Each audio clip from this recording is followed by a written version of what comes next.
Là, un truc mot. On dit pas le flash. Au carbone, pas le flash, c'est bon, c'est bon. Ouais, c'est bon. Landry Guimauti aujourd'hui au Parc des Princes où le Nancy vient de faire un match de but partout. Alors parlons de ton match. On aurait pu espérer mieux. On était réduit à 10 très tôt. Malheureusement, on n'a pas l'opportunité de saisir cette chance. Mais c'est un point de prix, c'était inespéré. On va se contenter de ce point. On va se contenter de ce point. Nancy est 18e. Quelles sont vos chances de rester en première division? D'être très mince, mais bon, elles existent quand même, Donc on sait qu'il nous reste 3 matchs à jouer. On a Nice et Lens qui sont des concurrents directs. Donc il va falloir gagner ces matchs. Honnêtement, au moment du pénalty, on te voit aller tout prendre le ballon. Tu t'es entendu avec l'entraîneur ou tu as l'habitude de tirer les pénaltys pour Nancy? Et ça traînait un petit peu, j'ai pris le ballon, j'ai tiré. Il fallait le faire. On a eu l'impression que tu étais un peu comme l'assistant entraîneur de Pablo Correa. Tu es beaucoup allé le voir sur le bord de la touche, tu te dirigeais un peu tes copains, même aux échauffements. C'est pourquoi? Parce que tu es le plus ancien?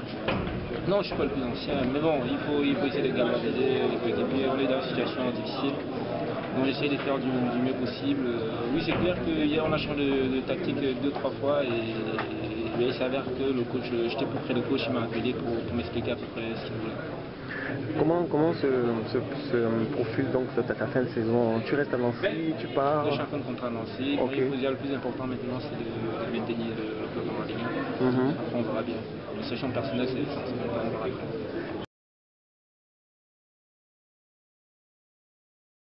Ah oui, il a repris la course, là il fait un travail foncier, ça va de mieux en mieux. Il a un peu de petites douleurs, mais on en a discuté l'autre jour, il m'a dit qu'il doit trouver avec les douleurs. Mais je pense qu'il va reprendre l'entraînement avec tout le groupe en début de saison. Donc c'est une très bonne nouvelle. Ok, lui il est toujours en contrat alors? Oui, il est toujours en contrat. D'accord. Mais quand même il soutient l'équipe, il vient vous voir au stade? Il est au stade, oui, bien évidemment, il est au stade, il s'entraîne tous les jours. On se retrouve tous les matins au vestiaire, nous on s'entraîne avec nos groupes, lui s'entraîne à côté, il fait son travail foncier, donc il sera prêt pour la reprise. C'est quelqu'un que tu fréquentes souvent en dehors du foot? Oui, c'est mon gars, Il y a la liste qui sort bientôt là. Oui, je crois qu'elle sort bientôt, le match c'est le 4 juin, donc on a parlé patience, la liste. Et c'est clair qu'il faudra aller gagner à Yaoundé. On a besoin d'un victoire à Yaoundé, donc on fera le maximum pour gagner à Yaoundé. Ce qui nous permettra d'espérer encore une qualification pour la CAN. Tu es toujours en contact avec ton ami Pape Diakhaté? Oui. Qu'est-ce qu'il dit de ce match justement du 4 juin? On n'en parle presque pas. Ce sera la bataille des lions dans l'arène.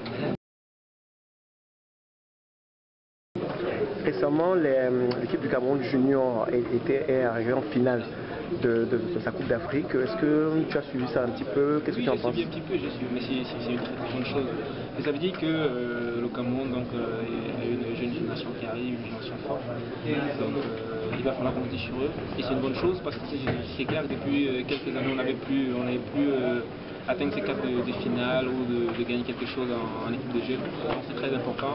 On compte vraiment sur eux pour pouvoir faire un bon résultat à la Coupe du Monde.